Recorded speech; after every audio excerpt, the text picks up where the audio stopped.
Good morning, everybody, and welcome to another exciting episode of Centercourt Weekly. I'm Frank Wolf of WNY Athletics. Chad Andrews, the man, the myth, the legend, sitting across from me, playing knee to knee with me today. You're excited, aren't you? I'm excited. I'm anxious. Big weekend coming up. What? Microphone wasn't shoved down your mouth. There you go. This is why we have a producer right there. Reasons like that. Tim Gardner. Yeah. Big weekend coming up. Centercourt Classic. A lot of winter going on. I experienced a little winter last night. I happened to be in the city when that snow band came in. I happened to be in the city when the snow band was at its fever pitch, and I drove home through it. It was just fine. It's going to be cold this weekend.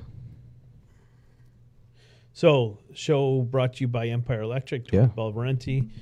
Thank you very much. Visit Tony Palvarenti's business, Empire Electric, for all your electrical needs.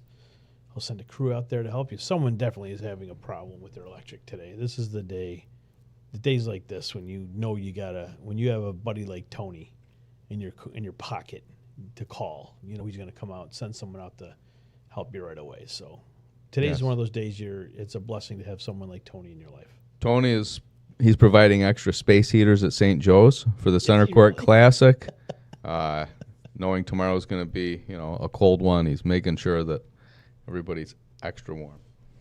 Shout out to Nelson Adams and the crew. Nelson, hopefully you're staying warm. I think he's coming out to the Centercourt Classic, as he normally does. I missed coffee with him. I was supposed to have coffee with him this week. Him and Jim Craig are the Connolly Cup guys. They get together every couple of weeks, and I couldn't get out, but I'm sure they had a good time. But this weather sucks.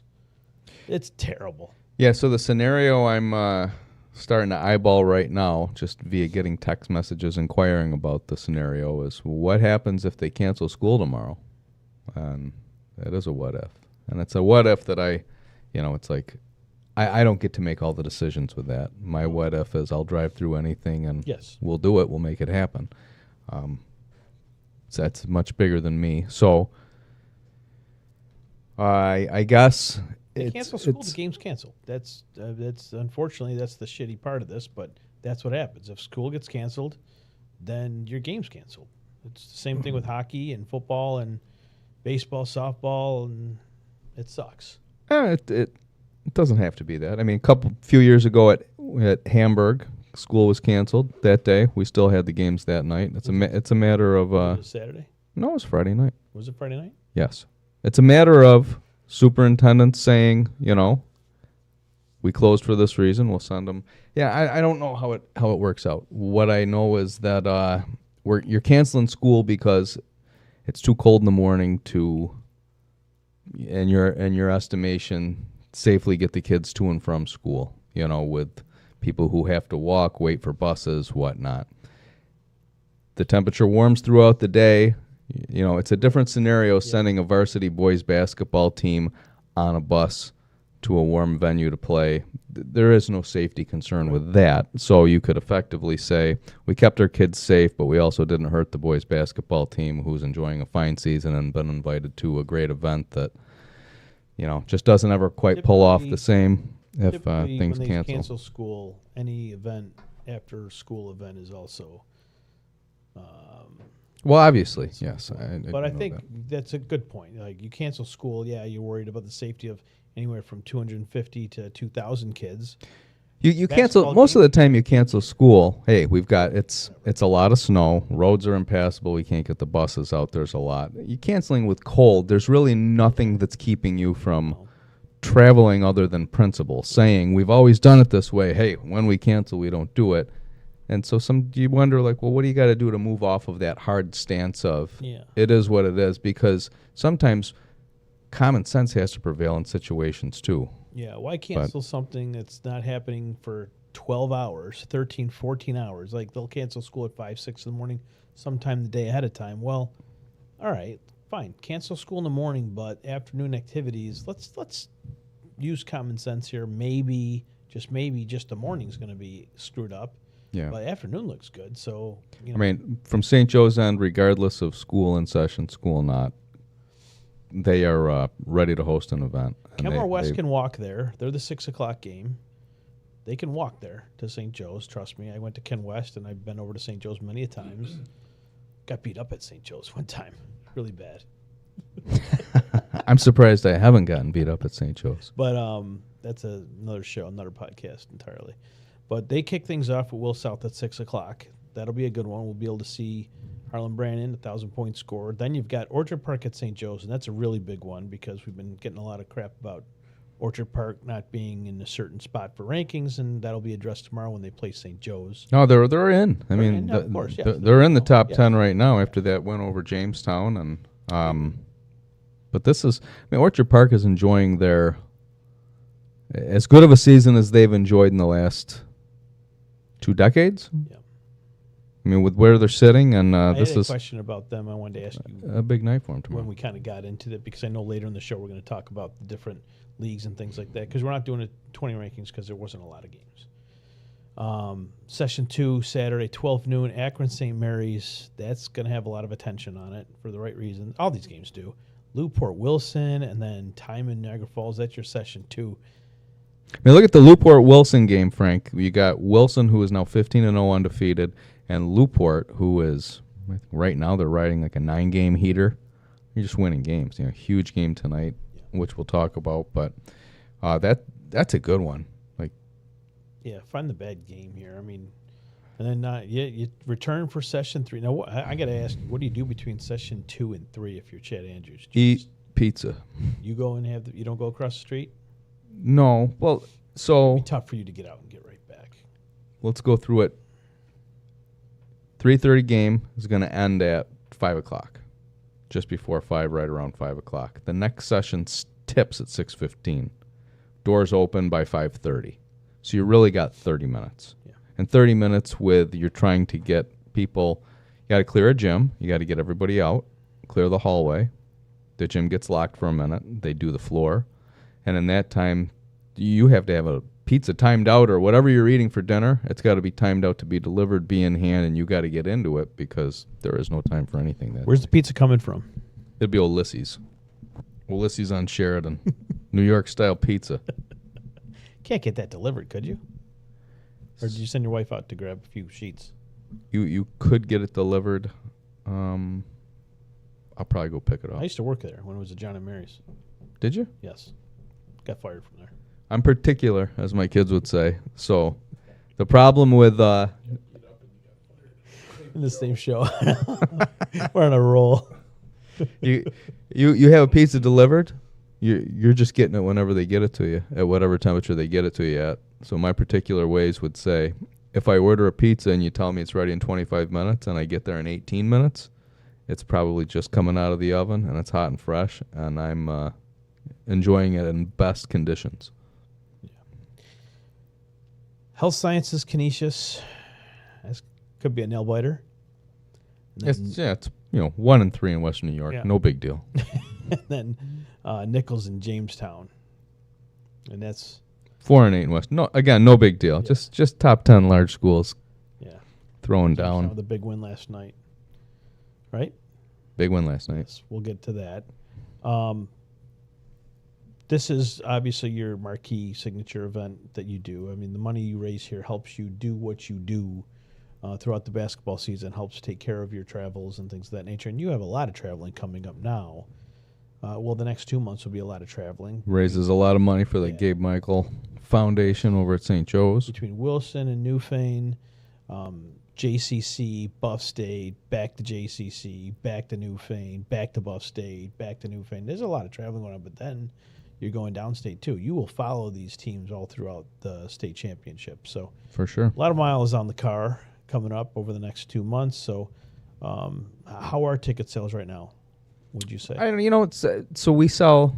I never really worry about it because the event is always well attended. So it's like anything. You can sit there and it's like looking at your retirement statement, right? It's going to be what it's going to be. I can obsess over these numbers. So I haven't paid attention to what ticket sales are. I just keep plugging that tickets are available and encourage people to get some. They're at the door. They'll be there at the door too. If you don't get one and you want to show up, and unless an event on the session sold out. But I would encourage you to just come on down and attend that event. Very good. Okay. But I would always encourage you to get it ahead of time just in case it sells out. Then you got it. We'll talk a little bit more about the Classic as the shows go on, but let's go through some of these games that you attended or watched from. Yeah, there hasn't been much, but I saw a couple. I've seen a couple since our last show. Saw the rematch. Friday night. Wilson. Yep, Friday night, Newfane Wilson. You weren't there. You were there round one. So instead, you sent a crew over, including myself and Ryan Mountain, to cover the game. And we did. Heidi was there. Russ was there. Battaglia on the camera. Wilson took care of business. Newfane they're reeling right now. They don't have Braden Seitz playing. Braden Seitz he was really good for him as a sophomore. ACL injury last year, coming back from that. Then he's dealt with some meniscus this year and hasn't been right. And that's a setback for Newfane for sure. They had another starter, Nas Spencer, who couldn't go in that game. I mean, Newfane's they're a deep team and they do pretty well regardless. But right now, I would say Newfane is reeling, especially compared to where Wilson is at. Wilson is anything but reeling. They're enjoying a fine season and they're really playing at a high level right now. And it's almost like the success it's mounting there. The confidence is building. You're seeing Wilson's rotation grow, where they started with maybe a 5 to 6 man rotation. Now it's 8 to 9 guys that come in. So, been talking a lot about Wilson this year, just about every show. I know we have. Newport is probably sick and tired of us talking about Wilson. So that is going to be, I think that's going to be a very physical game. I think that game might be more physical than we anticipate. I know those teams might not be known for their physical play, but I think it'll be a very physical game tomorrow. Saturday. It's going to be, it'll be passionate. Yeah, and that's where it'll get physical. Those are two teams that are both going to want to win that game. They're both going to play their tail off. And I don't know if people remember, but Newport played Wilson last year, and Newport pounded them. And it's most of the same moving parts from that game are back. Newport put it on Wilson really good last year. I think Wilson is a significantly better version of themselves right now than they were last year for a multitude of reasons. But Newport plays some real good competition. They're playing in a bigger league, and so it'll be a good game. Grand Island, North Tonawanda. What was your takeaway from that one on Tuesday night? My takeaway was I thought that North Tonawanda, they pulled out that win. Ethan DeVantier was a nice player in that game for NT. They did it without a big contribution from Jack Giancola, who he can really get going. He can really heat it up. I asked Ethan who was the best three-point shooter in Western New York, and he said Jack. And I thought about it, and I thought, I don't think Jack hit from downtown in that game. So it speaks to NT's balance, their defense in the second half. I thought that they tightened up defensively. They were hitting shots from outside, which ultimately was the difference in the game, was NT's outside shooting and Grand Island's lack of outside shooting. Nice victory for NT. And a team that had been so close to beating Grand Island in the first round to come back, get them in the second round. And it puts a lot of stake on tonight's game with Newport and Grand Island. Moving on. This is one that you talked about previously, and it was Niagara Falls and McKinley. And Niagara Falls, I think they beat them by almost 20. 15, 18. Yeah. What went right for Niagara Falls in there, and what went wrong for McKinley? And did that game go as you thought it was going to go? Okay, so that game last night was Niagara Falls down 2 starters. 2 guys held out of the lineup, whatever the reasons are that guys are playing or not playing. And for McKinley, they are also down a couple starters from where they started the season.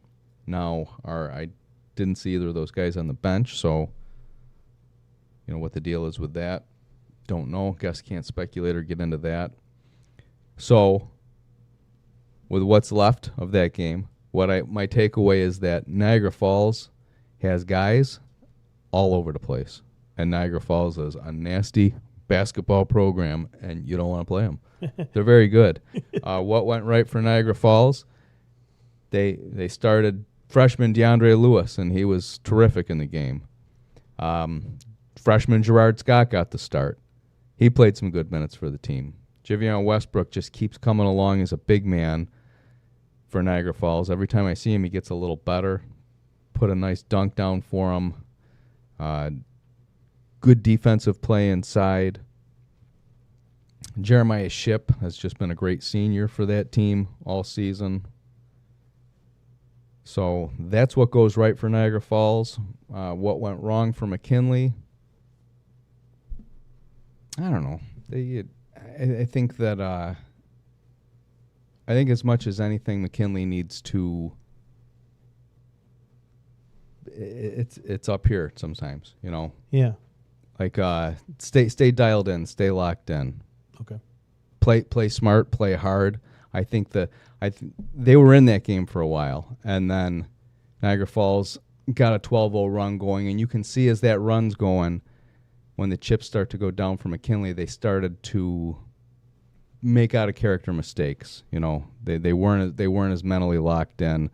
You know, just a time where maybe a player's not selling out to go get a rebound or something, and you were earlier in a phase of the game, and so some of the problems I saw with McKinley last night are correctable by McKinley. It's okay. You know, McKinley's not a bad How did Dorsey basketball take team. the loss? Have you talked to Dorsey? No, didn't get a chance to talk to him much yesterday. How he took the loss. I don't know if Dorsey came in expecting to beat Niagara Falls. Certainly hopeful. I think for Dorsey, it's a much bigger game for him tonight. They've got South Park. That's a big game. I'm wondering if Dorsey liked the compete level of his team. That would be my question. That would have been my question to him. I think Dorsey would have a similar assessment of his team that I did. That, you know, win or lose, what we need to see out of our team is we need to play harder, we need to play smarter. Yeah, they got to take that game. I mean, that's any team that has aspirations of winning a sectional title, you've got to take games against teams that are going to push you and beat you in multiple ways. Yeah, can throw different defenses at you, and Niagara Falls is going to do that. Like you said, they got new players coming in, depth players coming in. With down 2 starters, Niagara Falls scores 88 points last night, and they put 6 guys in double figures. So what's crazy to me is, and I've always said this, I think Niagara Falls could have 2, maybe 3 teams inside that school that can compete for a sectional title in AAA and AA, wherever. They could probably have 2 or 3 teams. So that's how much talent is there. You're right. So like with Niagara Falls, it's always an interesting one at the end of the year when you do all Centercourt and you're representing the contributions to the whole season and whatnot. And at the end of the day, you might have 2 guys from Niagara Falls that make the top 60. If you were just saying listen, I'm not trying to represent anything else other than who are my college basketball ready players or who are the most talented if we're doing a schoolyard draft. You'd see more Niagara Falls players make the top 60. They've got some good basketball players there. Do you know how Niagara Falls makes a major impact in high school football? You find a spot for Carlos Bradbury on that football coaching staff tomorrow, and that football team will be competing for a sectional title. I have no doubt about that. I don't know if Carlos knows much about football. I hear he's either a Dolphins or Cowboys fan. I won't hold that against him. But if he has any interest in coaching football, I would put him on my staff tomorrow. I would have put him on there yesterday. And I guarantee you that program turns around. We saw some of the turnaround last year with football. I know it's a basketball show, but I would put Carlos on my football coaching staff just to have him in there. And I guarantee you that team is competing for 4 quarters with any team in AA. They have the talent there. They have the athletes. There's no excuse why that team is not able to push Bennett for 4 quarters or Lancaster, whoever they line up against. That's all I'm going to say about football there. I like Coach Bass. Don't get me wrong, I like him. But Carlos, for whatever reason, is a leader of men. For a multitude of reasons, I should say. Not whatever reason. For a multitude of reasons, the man doesn't get the respect that I think he deserves for what he gets out of those kids up there. And, he's a Hall of Fame coach in my book. Gets them to play for him. It helps that he was a tremendous basketball player himself. It helps. The 1993 Player of the Year. Basketball is his game. That is his wheelhouse. Yes. But you see a lot of coaches that have that. Well, you don't see a lot of coaches with that pedigree, but you do have coaches that had really good high school careers, good college careers, come back and coach, and they are not able to get the same level of talent out of their players that you would have expected them to. What Carlos does well for Niagara Falls is he has a standard for that program, right? He wanted to, Falls way. He wanted to put Falls on the map in the way that it was when they were a national champion in 2005. And so he went independent schedule. He raises the bar that way. He coaches them really hard, has standards, and he's one of the coaches that holds his kids accountable. Yeah. And he coaches at a program where kids test those boundaries, unfortunately, right? Well, all kids do. All kids do.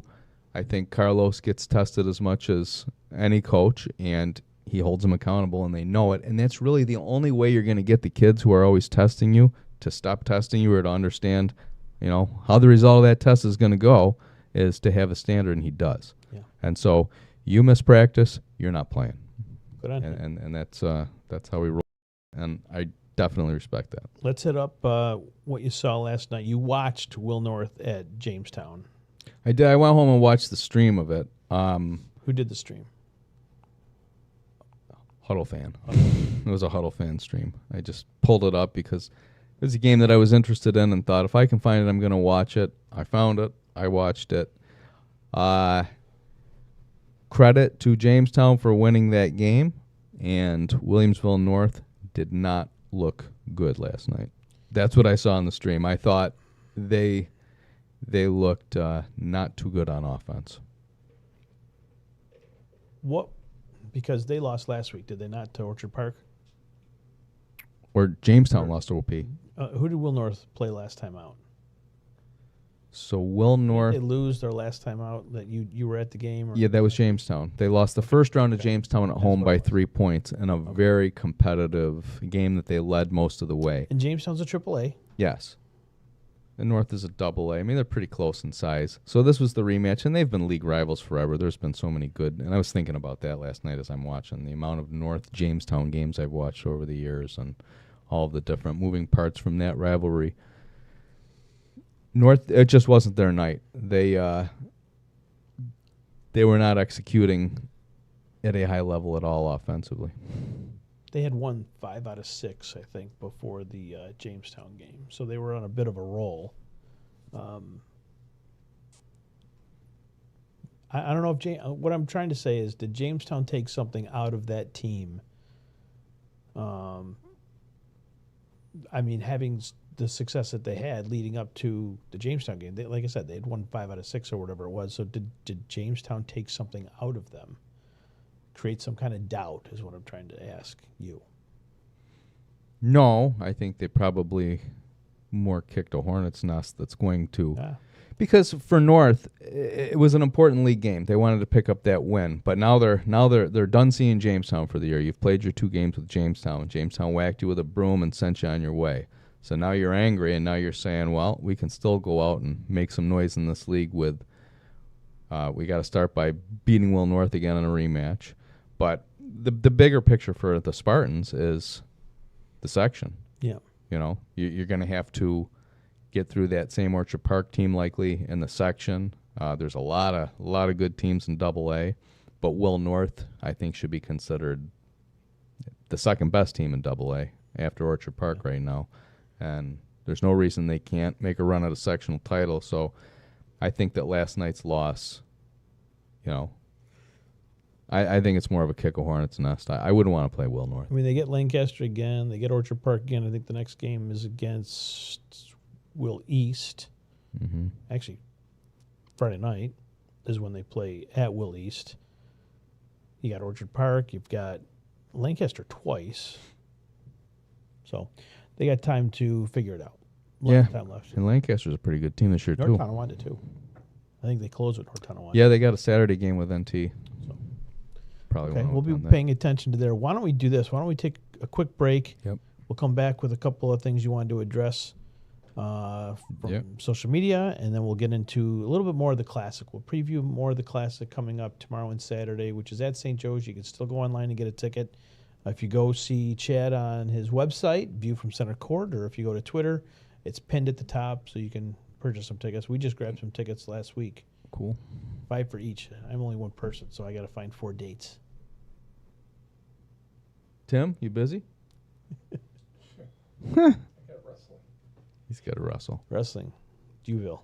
We'll be back in a moment. You're watching Centercourt Weekly here on WNY Athletics. Need an electrician? Empire Electric is your residential wiring specialist. New builds, service upgrades, lighting, generators, you name it, Empire does it with hundreds of 5-star reviews that speak for themselves. Call Empire Electric today for your free estimate.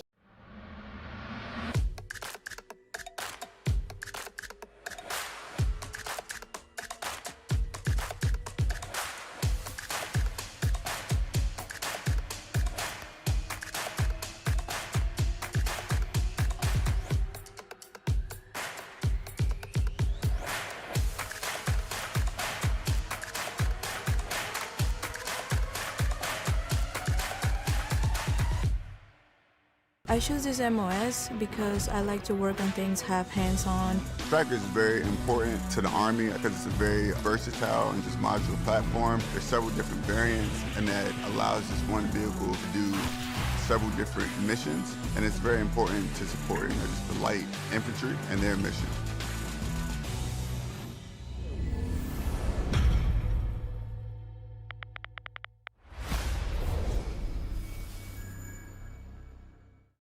Logistics Plus is a global transportation provider headquartered in Erie, PA, with locations worldwide, including right here in Western New York. Logistics Plus is consistently recognized as a fast-growing transportation and logistics company, great supply chain partner, top freight broker, leading project cargo manager, and a great place to work. With a strong passion for excellence, our 500-plus employees put the plus in logistics.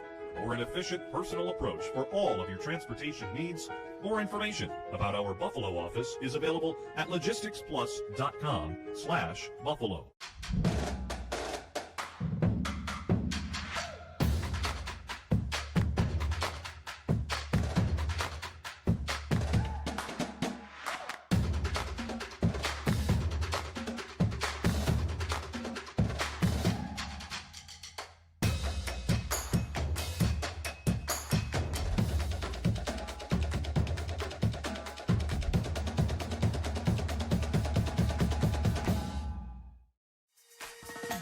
Explore your next idea. Blaze new trails. Imagine new ways to do things. What will you do next?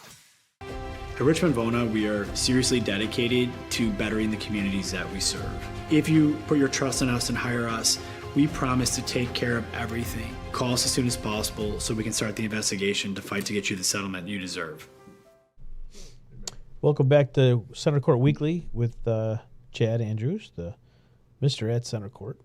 I'm Frank Wolf, WNY Athletics. Very insignificant. Tim Gardner is producing the show. Mr. at FW. FFW. FFW. No. Oh, yeah. What is your Twitter handle? FFW. No, it's not. At Wolf3328. There but it I is. might change it. I might change it to the FFW. FFW. What does that stand for? It's... That was a thing. My favorite Frank Wolf. It's so funny. Shitheads. Anyways, let's see here. Can I say that on there? You just did. You swear 3 times already. Oh, boy. Well, screw. Just no kids. Centercourt doesn't talk like that. No. Anyways, we're going to get into conferences and divisions and kind of break that down since we're not doing a top 20 this week. Yeah, we're not doing a top 20 this week, only because keep canceling games. We've had games Tuesday and Wednesday. Right now it's Thursday afternoon. So since I left here, there's been next to nothing that would shake up our top 20, really. There's no major results to report on. So rather than mess with a top 20 that's really not going to move the needle for anybody, I took a look at all these league races, formed some thoughts on how it's all going to shake out and what teams need to do from here. And, yeah. So, like, Wilson's win over Newfane the other night just puts them in a great position to win out. You know, we'll get to that. But Yeah. Let's start with the Monsignor Martin. All right, let's start with the Monsignor Martin. So in the Monsignor Martin, you've got St. Joe's, who is in first place in that league. They're 9-1 in league right now. I think, they've played more games they've gotten more league games in already than anybody. So they're already out to a 9-1 record.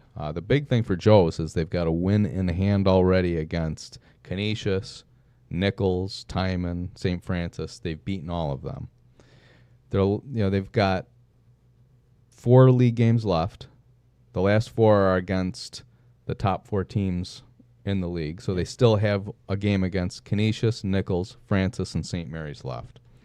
Canisius has 1 loss in the league. They have 5 games left against the top 4 teams because they have to play St. Mary's twice still, along with Nichols, Joe's, Francis.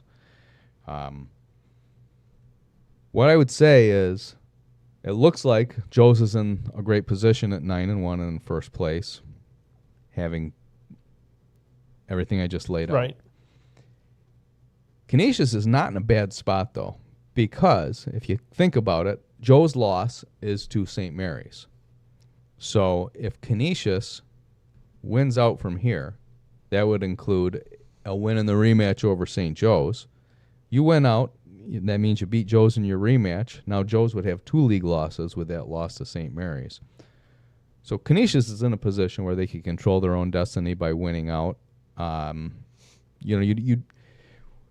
If you're gonna, I think it would be better. That's why I just think Canisius is in a better spot because their loss is to Joe's and Joe's loss is to Mary's. If that makes sense to you. Nichols is, they're in the biggest pinch right now because they have a loss to Joe's and a loss to Canisius already. So they've got the 2 losses.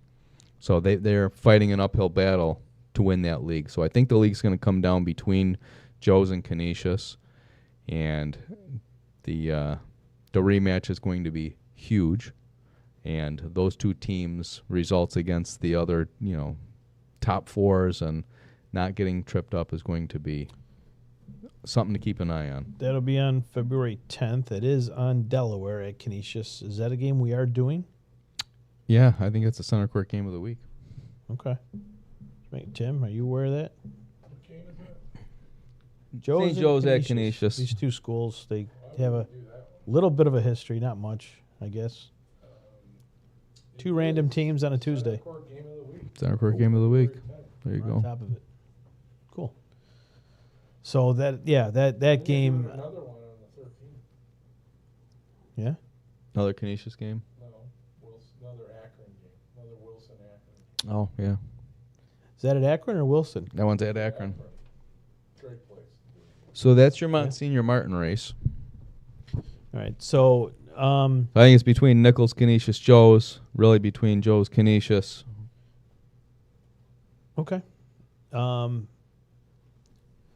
St. Mary's, St. Francis, Timon, who I saw play last week, Park O'Hara. They'll be battling for the B division. Not No. St. Francis, but St. Mary's would be considered the B division, are they not? Like, how does that work with basketball? I mean, there's a league race. You're all in Yeah. the same league, so there's one league title. We're just talking league titles. But don't they? When you say B division, you're getting into the Manhattan Cup playoffs. Yeah. And you're all still all in one tournament playing for the Manhattan Cup.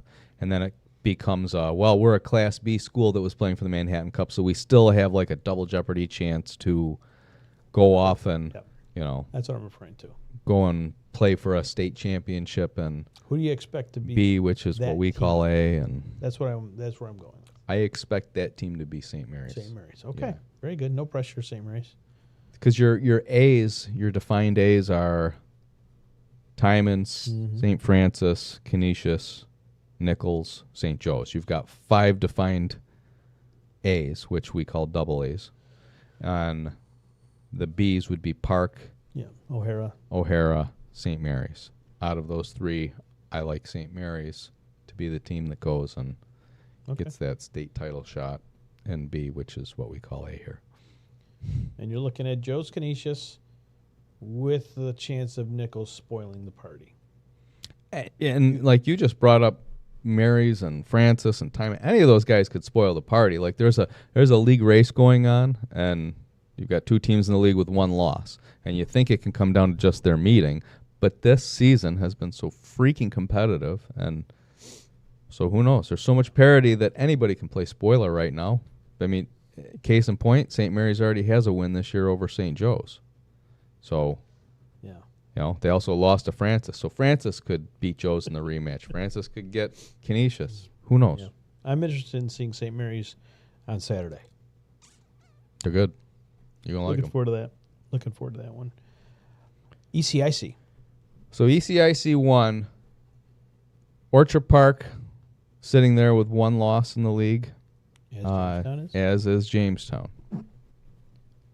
Orchard Park has the head-to-head win over Jamestown. They lost to North. North has now 2 league losses, both at the hands of Jamestown. So what North wants to see is they want to see Orchard Park win the rematch with Jamestown, and then they want to go and beat Orchard Park, and then you're going to have a 3-way tie for first place in that league. If nothing else comes into play, like Lancaster knocking off one of those to shake that scenario up, or Clarence knocking off one of those teams to shake that scenario up. So I think the Orchard Park Jamestown rematch next week on Wednesday, which is a Centercourt game of the week, is going to be a huge one. That's where it's at right now. It's Orchard Park effectively controls their own destiny. Beat Jamestown again, win that rematch with Williamsville North. You're going to be the ECIC 1 champion. Yeah, let's pencil that game. Maybe I'll have to go see it. Jamestown also controlling their own destiny in a way. Go win that game against. You've already swept North. Now go win the rematch with OP. Hand them a second league loss. There you have it. So there you go. 2. You got an undefeated team there still.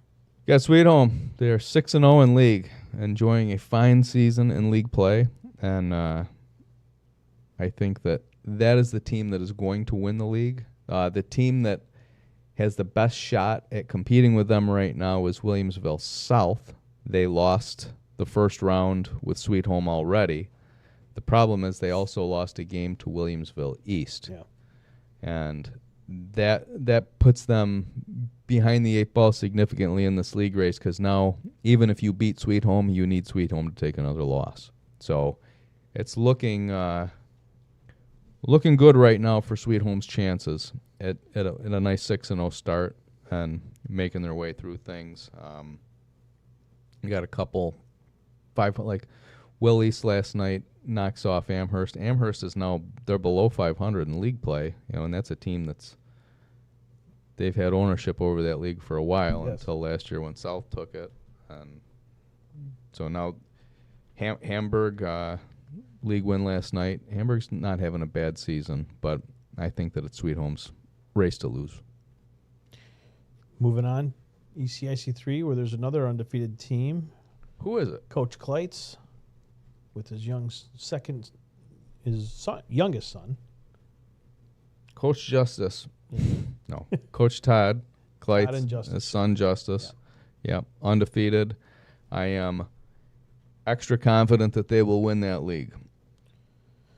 Big game for them coming up, I would say, is probably the Pioneer game, but that's a few weeks away. The big game that they would have would be Lakeshore.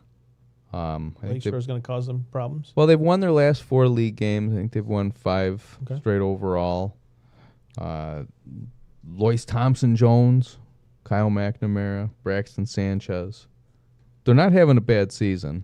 I just, when I'm looking at Lakeshore and their chance, like you look at their schedule, their resume, and I don't see where it's telling me that they're going to beat Iroquois. This is a team that was beat by Westfield. Lakeshore was, but now but more recently, they're playing some really good basketball. I think they've got 5 in a row. The Iroquois game, that's also Friday night, right? Mm-hmm. So, okay. All right. Lakeshore is going to give them a game, you're saying. I said Lakeshore is the only team that's going to challenge Iroquois in that league right now. That's what I'm saying. Okay. McNamara, guy I got to watch for? Yes. Okay. Yeah. They got 3 guys that are all doing good things over there. Kyle McNamara is probably their leading scorer. Yeah. Yeah. 57% free throw shooter. There it is. Moving on to ECIC 4. You got Maryvale and Alden, East Aurora, Depew, Springville, and then Tonawanda. I think the race is between Maryville and Alden right now, would be my guess. Alden just picked up a win over East Aurora last night. Depew's not having a great season. Maryville has been playing good basketball. They took the first round from Alden pretty handily, maybe 21 points or something. So I think it's a Maryville Flyers division to lose. I think he just came back after being out with an injury, but Isaiah Hill, is he a starter on the team when healthy or a depth player? Are you familiar with Isaiah at all? Isaiah Hill was a good basketball player for Maryville. Because he missed a significant amount of time with football. Like he was out week 1. Yeah. He would if he's available, he's going to start and he's going to contribute heavily. I saw a clip of him the other day. Okay. I think he had a 3-pointer. I'm almost positive. Either way, is he is a starter then? And if he's back in the fold and healthy, Maryville, who was correct me if I'm wrong, they were undefeated in ECIC play. Yes. Or ECIC 4. Mm-hmm. So now with the addition of Isaiah, they become. I would have to believe they'd be even stronger. Correct. Okay. Have you ever seen Isaiah play basketball? No. It looks like what you would expect if Isaiah Hill was on the basketball court. Like give me that Division I caliber running back. Yes. What's he look like on the basketball court? Looks like Isaiah Hill. Good luck getting a rebound from him. You're gonna go to the floor, grab a loose ball against Isaiah Hill. Yeah. He's gonna come away with it. All right, I'm gonna put Maryville on my teams to watch. Then I'll go out. You drew them out. Still haven't been in the new gym yet. You haven't? No, I've not been in the new gym. Got to get there. All right, I'll get there. Yeah. All right.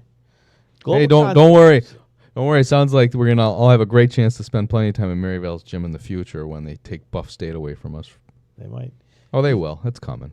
ECIC Division 5. You got 2 undefeateds there in both our charter schools, Global and Tapestry. Yeah, that's what it's between. It's going to be one of those 2 teams that's going to win that league, and they still have to play each other twice. So, lots to be determined in ECIC 5. The game that got canceled has been rescheduled, I think, for February 11th. But they have 2 dates coming up. It'll be between that. I've seen them both.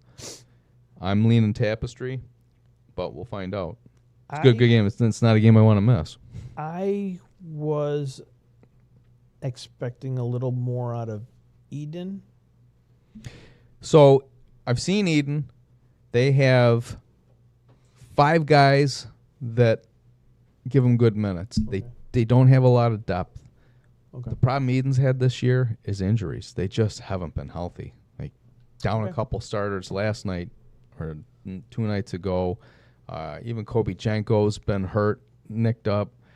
They didn't have Isaiah Nellis the other night. They haven't had Brady Waring. So, when you have 5 guys and you don't have a deep bench of contributors, anything that's keeping you less than full strength is going to be tough. That makes sense. Thank you for bringing that information to the forefront here. They're playing with injuries. But the Eden team that I watched at Tapestry with a healthy Eden team, like say in B2, where they've showed up at Buff State in the last couple of years in Class B2, a healthy Tapestry team is not a team I would want to see in the playoffs because they're a very competitive group, and Kobe Janko is an excellent basketball player. Legit. NFL. Moving on to the NFL. So, we have the game of the week tonight. You do. We have the game of the week. Tim just did a tweet for the Western New York Athletics and put it out, but it pretty much spells it out. Tonight's game, first place on the line. How about the Class A1 standings, or the seeding standings, also at stake here with tonight's game? Grand Island beat Newport in round 1. It is Newport's night to come in, and if they can get a win, they would both have 2 league losses. Suddenly there's a tie for first place in the NFL, because NT's victory over Grand Island on Tuesday night set the stage for that. NT beat Newport. Grand Island beat Newport. Now NT has beat Grand Island. If Newport beats Grand Island, they're both sitting there at 2-2, or at with 2 losses in league play, so tied for first place.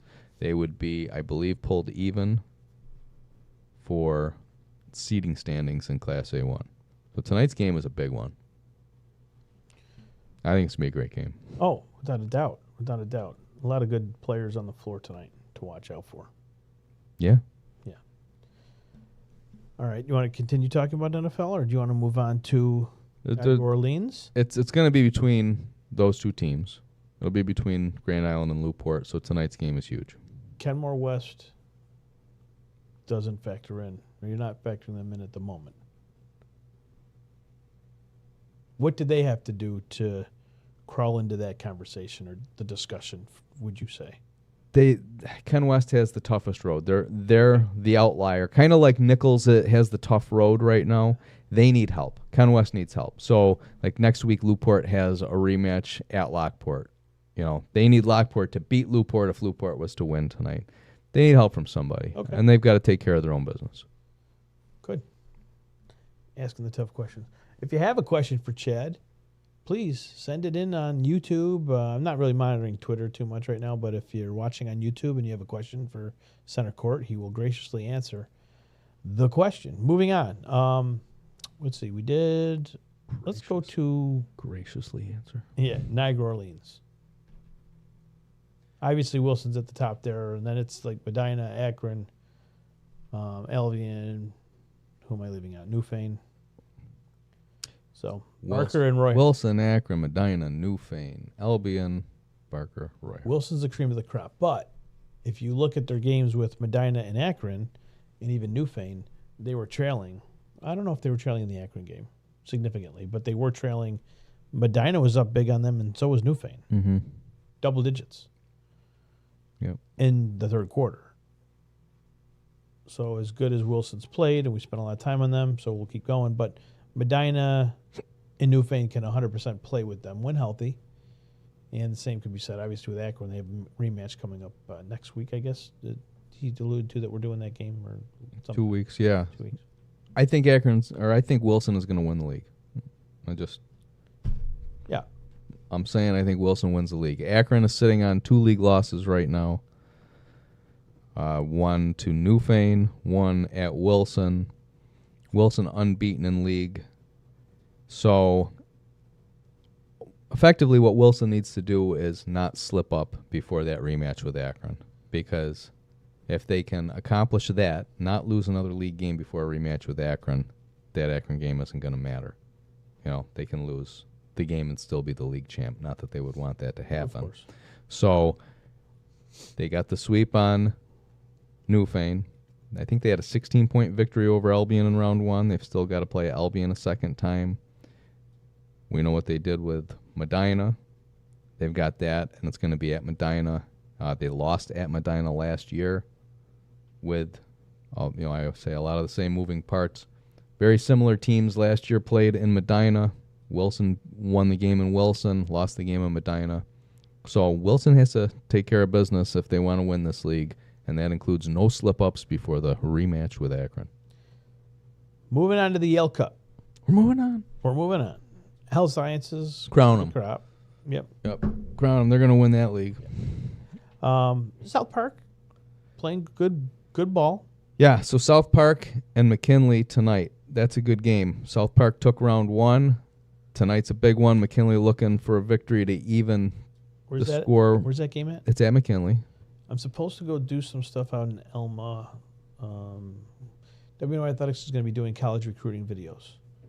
Yeah. So we're testing out some things. So down the road, we'll be doing college recruiting videos for football players, basketball, hockey, baseball, the full 9 yards. So if you want us to come and do special stuff to help you put that college recruiting video together and get it out to colleges, college coaches, we're going to be in a position to do that.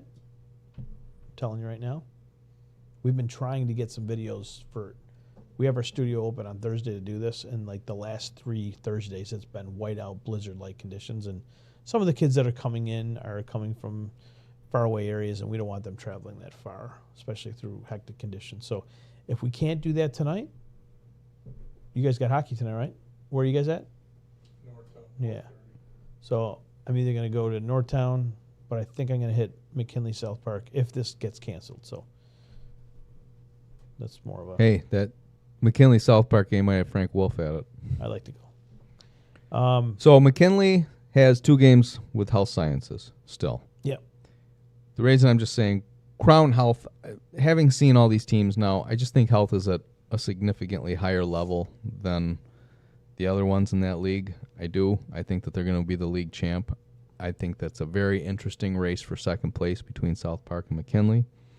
If McKinley had the team that they started the season with, the guys who I didn't see in that game last night, that was a little more interesting to watch McKinley and Health. If they don't have those guys when they play Health Sciences, I think it's a Health Sciences victory. Middle early? Middle early in Division 2. Yeah.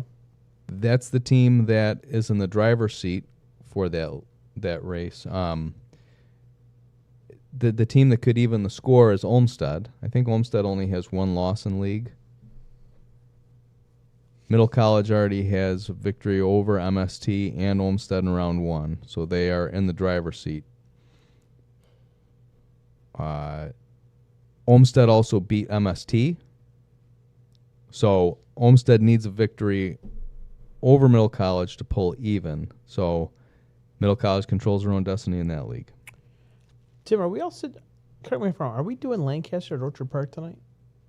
That basketball, do you have a crew there? No? Okay, that's another nice game to be at tonight. Lockport's at Ken West? That tonight? Maybe so. Yeah, I haven't seen Charlie Croft this year yet. I'd like to go see him. And I haven't seen Brandon play, so that could be another game. If you're going to go to that one, maybe I'll spread it out a little bit. Get it done. Go. That Ken West Lockport's a good game. All right, carrying on.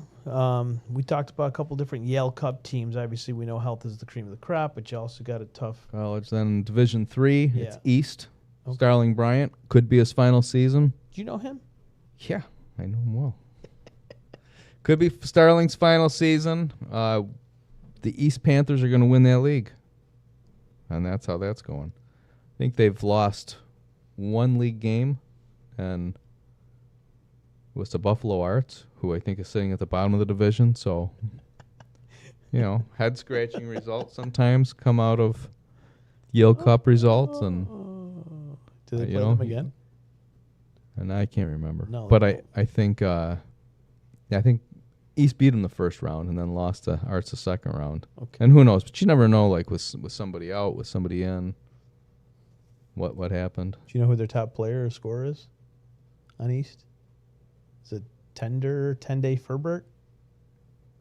Dallas Hernandez? Probably Dallas. Yeah. Michael Would be my Martinez guess. chipping in? Yep. All right. They got a good little squad there. East. Starling's a legend, obviously. All right. We talked about your Yale Cup. We're going into the CCAAs. All right. There's a bunch in of the them. There's CCAAs, 4 or there are a 5. bunch of them. 4? I think there's 4. Okay, so here it is. Yeah. We'll start with 1. Okay. The league with Limestone and Southwestern and Salamanca and Olean and Fredonia and Dunkirk. Who's winning? It's going to come down, I think, to Dunkirk and Fredonia. Dunkirk. Not Olean. I don't think They got an Olean. injury there? An Olean? Did they lose a player? I thought they lost a kid. Someone might have went down, or was playing injured. Maybe so. Was injured. We'll revisit that, but I think Olean could be a a dark horse there. Why do you think that? Because it's Olean. Okay. Name recognition. They're one of those programs that just seem to excel when the deck's stacked against them. When people count them out, the Huskies are just one of those programs that can pull a victory out. Do you have the league records in front of you? I Yes. don't. But They're 4-4. in league? Okay. So they're not they're it's a dark horse would an eclipse horse is what they are. They need a lot of help. They're not winning that league. So you got Dunkirk and Fredonia both sitting there with one loss.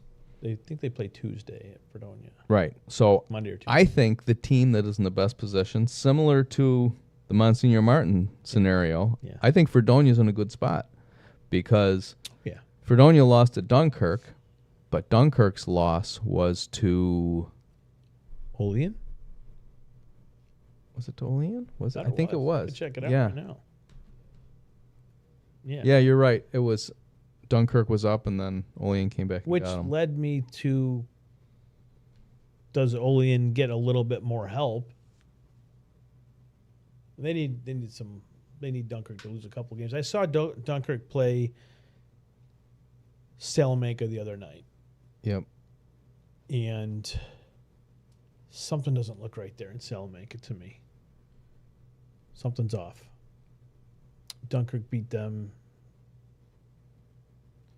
Dunkirk did a number on them, especially in the second half. Yeah. Okay, at a time when I thought Salamanca could claw themselves back into that game, or they had Dunkirk up by 5 or 7 at one point, and KVN Tell, bam, 3, bam, 3, steal, 2-pointer. I mean, Tell put that team on his back, but he also got some help. Chevrez hit a big shot. Malik McCall, and then I'm going to butcher his name. The big man, Kostoviak, yes. Avery Kostoviak. He is a fun kid to watch. He is. Yeah. Yeah, I can't speak to Salamanca because I didn't see it. Dunkirk, though, they're a dangerous team, and like you said, Kavian starts taking over the game. He's one of those guys who, what do you do to stop what he's doing? You know, he takes shots that are tough to defend. He's super athletic. He can separate himself with the little jump dribbles he does, and yes, he's a different cat. He's a good player. He looks. It's a little unconventional. Yes, very unconventional. If you watch his shot. Unconventional and highly effective, and that's what makes Yes. it tough to stop. Yes. Right? When someone plays a conventional style, you're used to defending convention. When something's unconventional, you're not really sure what to do because it's hard to predict what's coming. Another kid who had a nice steal in that game, I think he's a depth player, Liam McQuiggan, who is also a football player. He's got some long arms, good reach, and tough to play against. And I believe he's a depth player for them. But either way, when he comes off the bench, he plays very good defense. Gets a lot of got a lot of steals. He's another kid that can make some plays for Dunkirk defensively when they need it. They're going to be. I'm telling you, they're coming above state. All right. Well, they're going to need to get some defensive plays out of them next week when they rematch with Fredonia because the game's at Fredonia. Big rivalry. Yeah. And if I Fredonia love wins, Fredonia too, by the way. they will hand Dunkirk a second league loss and be in first place despite that early loss to Dunkirk. Will not be able to go to that game on Dunkirk wins. Fredonia will now have 2 losses, both at the hands of Dunkirk, and then Dunkirk would be in a position of don't lose, win out, we got this. Carrying on. Division 2 Do it. in the CCAAs. All right. So Westfield has a chance to break up a tie. Between Clymer and Sherman? Yeah. Otherwise, we're going to have a tie for first place in that league between Clymer and Sherman. Westfield still has a game left against both of them. If Westfield could get a victory over either one of them, they could be the team that takes a share of a league title away from one of them. So that's how it's going. Okay. But Clymer was rolling along nicely, beat Sherman in round 1, and then Sherman comes back and gets the victory in the rematch. So Sherman is now, I think there's a one-loss team this year, and that only loss is to Clymer. Something to think about. Not too shabby, Corey Emery. Jacob Ferranto. All right. Division 3, Yeah. Randolph. Well, they're undefeated. I'm going to keep it short. They're Randolph. undefeated. There's a lot. Then after them, you got Portville, Gowanda, and Frewsburg all at 3-2. Yep. You like Randolph? I like Randolph because I've always like Randolph. Well, they just don't lose games in that league. It's been like 6 years since they've lost a league game. It's an absurd streak. You're going to exhaust yourself trying to look it up. It's there. I've written about it at length the past season. It becomes the kind of streak that you're like, I'm going to bore people if I keep talking about this streak, so we'll just wait until it ends, and I'll go back and think, how far did that streak get to? But that's Kevin Heinen. That's Randolph down in that division. They own it. And they're going to win it again this year. I thought Frewsburg might be the one team to do it. Yeah, well, you've had better thoughts. Frewsburg was going to do it. Or even Gowanda, but I digress. Cat Little Valley? All right, so Division 4. It's an interesting race, right? You got 3 teams sitting there with a chance. Cat Little Valley, Forestville, Ellicottville. They've all taken turns on each other. Forestville beats Ellicottville. Ellicottville beats Cat Little Valley. Cat Little Valley beats Forestville. Who's going to win the league? You tell me. That's all right. That's where I come in. Yeah. I would love to see a school program like Cat Little Valley win something. Me too. That'd be great. I'm happy that Cat Little Valley is doing what they're doing this year. I think it's great news. Yeah. It's a great story for them, and I'll take Ellicottville to win the league. They picked up a pretty significant win over Little Valley in their last meeting with them. Dave McCann is a coach that I would trust to get things done in that league, and I think that he's got enough talent on that team that has been with that program that with 3 teams sitting that closely, I'm riding. So tomorrow's game at Forestville, flying with the Eagles. That'd be a big one. Yeah, it's a big one. If you didn't have the Centercourt Classic going on, I could see you going down to that game. If you didn't have the Centercourt Classic. If the Centercourt Classic's off and they find it warm enough in the southern tier to have school, yeah, that would be a consideration. Okay.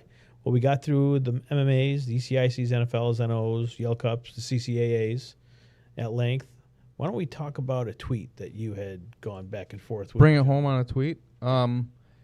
It was a tweet.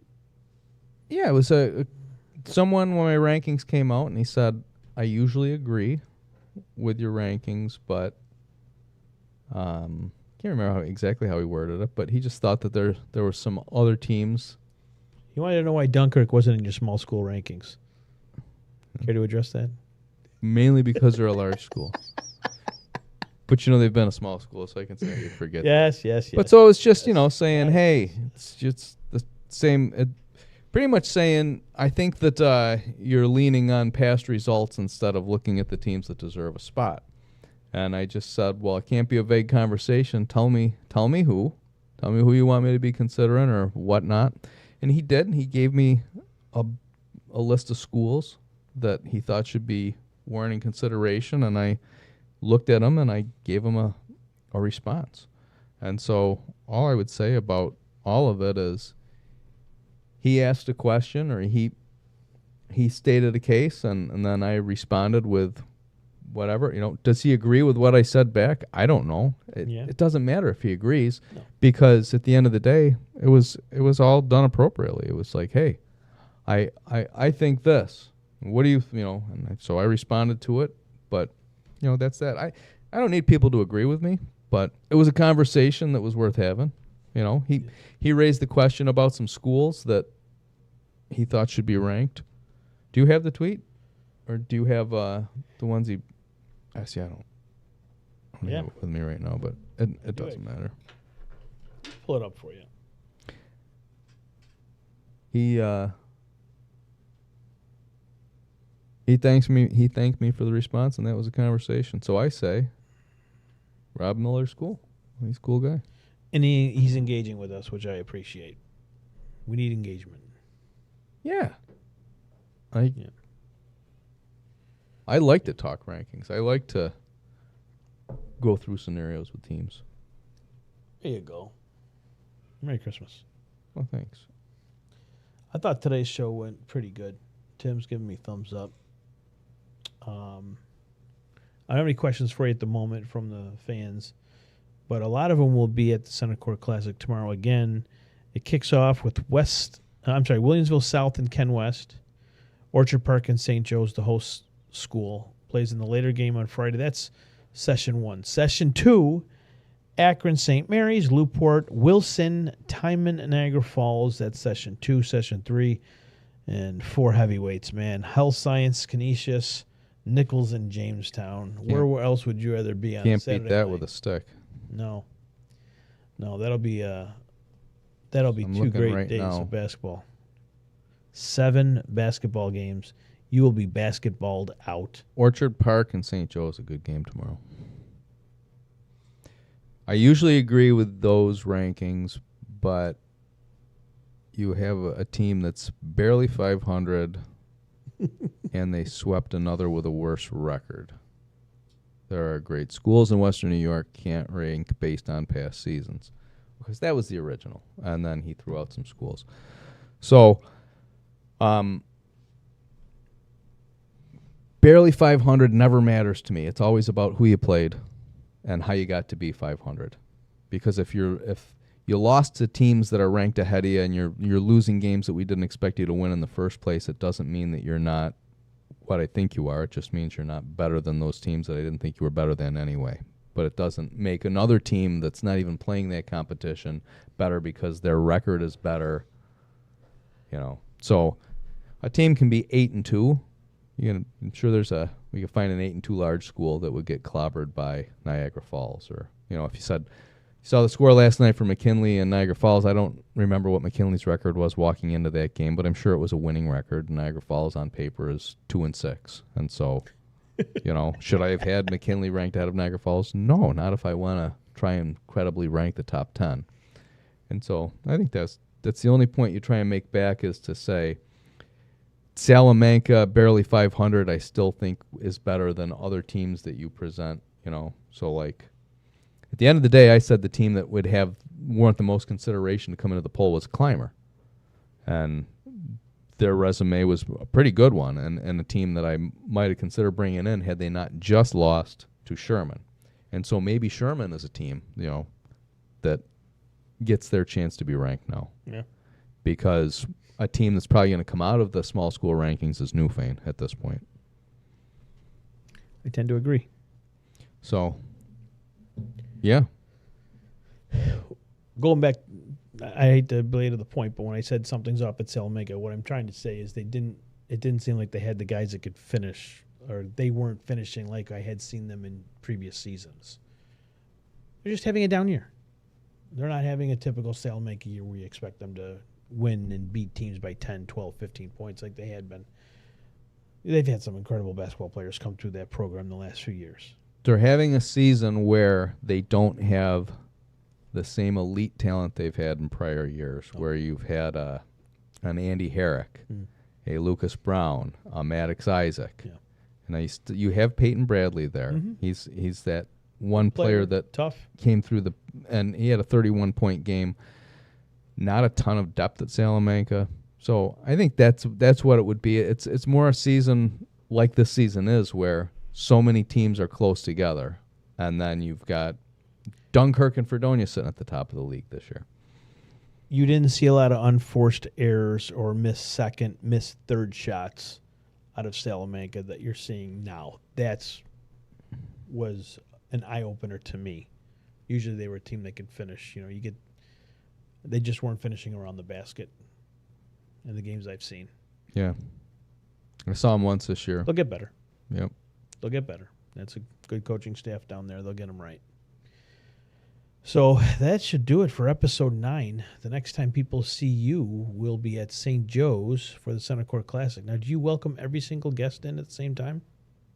Handshake everybody, all 2,000 people that come out? I pretty much hide from everybody. I sit in the middle. I do the PA, and I try and stay on the move in between. The question needs to be asked, is your chair going to be there? It's already there, Tim. You know they got the high table. Yes. Not for the Classic. I will be sitting somewhere behind you, I'm told, by Dean Adams.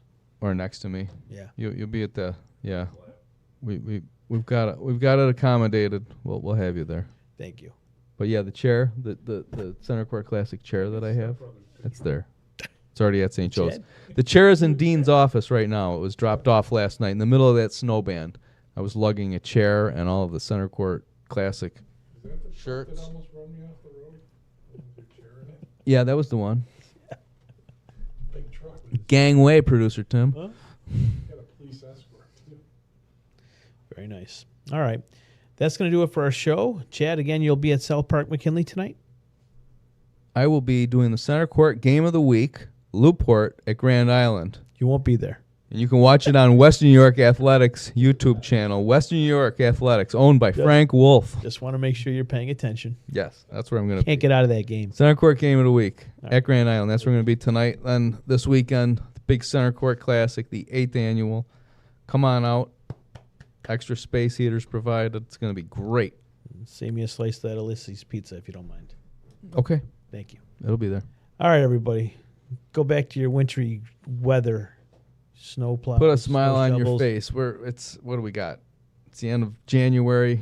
Get through February and you're looking up, right? It's going to start to see signs of spring. Yeah. A lot of good basketball between now and then. That's what keeps us warm for the next 6 weeks. Yep. Good luck to all the programs out there. Play tough. All right. Thanks, Tony from Empire Electric. Thank you, guys. Thanks, everyone, Adios. for listening. Arrivederci.